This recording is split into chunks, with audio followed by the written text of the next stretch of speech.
आज हम भारत की एक बहुत ही ज़बरदस्त वारदात के बारे में डिस्कस करने वाले हैं।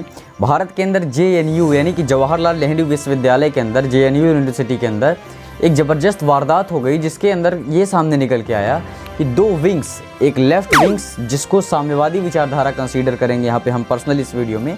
साम्यवादी विचारधारा कहने का मतलब है जो कम्युनिस्ट विचारधारा के लोग होते हैं, जो कि वर्ग विहीन देश चाहते हैं, यानी कि जाति और आर्थिक रूप से और सामाजिक रूप से इनमें समानता ज़्यादा पसंद करते हैं, कम्युनिस्ट विचारधारा के होते हैं। इसीलिए इसको लेफ़्ट विंग्स को इसी में कंसीडर किया गया है। दूसरे होते हैं राइट विंग्स के अंदर। राइट विंग्स के अंदर हम एक और तरीके का एक विशेष परिषद देखेंगे जो कि बीजेपी द्वारा कंसीडर किया जाता है। उस परिषद का नाम है अखिल भारतीय विद्यार्थी परिषद, जिसे हम शॉर्ट में NBP भी कहेंगे। ठीक है, तो NBP भी जो कि राइट विंग्स के अंदर आती है और लेफ़्ट विंग्स के बीच झड़प हो गई। झड़प यहाँ पे लेफ़्ट विंग्स और NBP के बीच हो गई। NBP भी एक खास होती है जो कि बीजेपी द्वारा कंसीडर की जाती है, यानी कि अखिल भारतीय विद्यार्थी परिषद। इन दोनों के बीच में झड़प हो गई। झड़प इस बात पे हो गई कि JNU के अंदर टोटल 18 हॉस्टल्स हैं, जिनमें से एक हॉस्टल है कावेरी हॉस्टल। कावेरी हॉस्टल के अंदर रामनवमी के दिन पे हवन या कि कुछ ऐसे कार्यक्रम रखे गए थे, जिसमें जो NBP का कहना है कि लेफ़्ट विंग्स वाले लोग आए और वहाँ पे उनका झंडा तोड़ दिया गया। लेफ़्ट विंग्स के द्वारा ट्यूब लाइट वगैरह लेकर के, डंडे लेकर के आया गया, हमारे झंडे को तोड़ दिया गया, हमारी पूजा भंग कर दी गई। और चर्चा में इसलिए वो जो वहाँ के NBP के जो अध्यक्ष थे, उन्होंने एक प्रेस कॉन्फ्रेंस दी। प्रेस कॉन्फ्रेंस के अंदर उन्होंने बताया कि ऐसी खबर आ रही थी कि रामनवमी की पूजा के दिन वहाँ पे हड्डियाँ फेंकी जाएंगी। इस तरीके की बातें निकल के आ रही हैं। ये जो कहना है ये NBP के, यहाँ पे आप न्यूज़ चैनल्स में भी देख सकते हैं, NBP के जो अध्यक्ष हैं रोहित कुमार, उनके द्वारा ये कहा जा रहा है। वहीं दूसरे पक्ष में ये जो NBP है लेफ़्ट विंग्स के खिलाफ बोल रही है।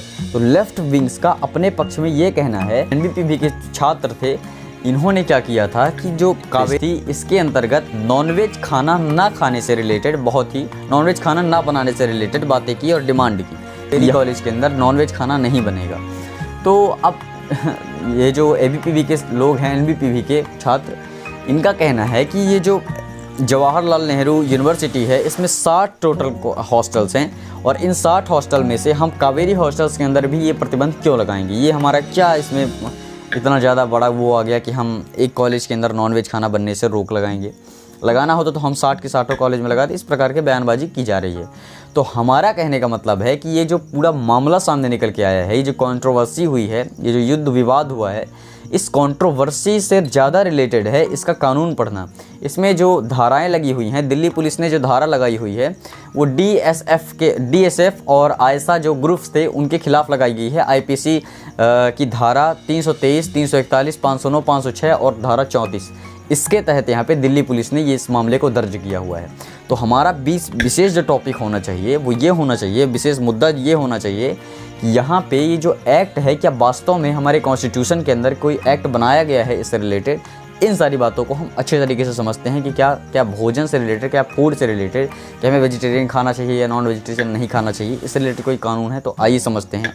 देखिए, सबसे ज़्यादा बड़ी और अहम बात ये है कि फ़ूड के लिए सबसे पहले 1958 में मोहम्मद कुरैशी अवैसी के केस में एक्ट बना दिया गया था, जिसे राइट टू फूड कहा गया था। बहुत सारे एक्ट होते हैं, जैसे राइट टू लाइफ होती है कि हमें जीने का अधिकार है। इसी तरीके से राइट टू फूड सबसे पहले 1958 में कहा गया था। अभी हाल ही में 2017 में भी इसके बारे में कई बार डिस्कस किया गया था, कई न्यूज़ चैनल्स में भी इसको दिखाया। इसका कहने का मतलब है कि अगर मेंस के आंसर राइटिंग में इस तरह के क्वेश्चन आ जाते हैं तो आप घबराइएगा नहीं, क्योंकि घबराना सेहत के लिए अच्छा नहीं होता है। UPSC के एग्ज़ाम्स में काफ़ी ऐसे ही क्वेश्चन आते हैं और वेजिटेरियन और नॉन वेजिटेरियन के बीच में काफ़ी ज़्यादा विवाद रहा है, काफ़ी ज़्यादा कंट्रोवर्सी रही है।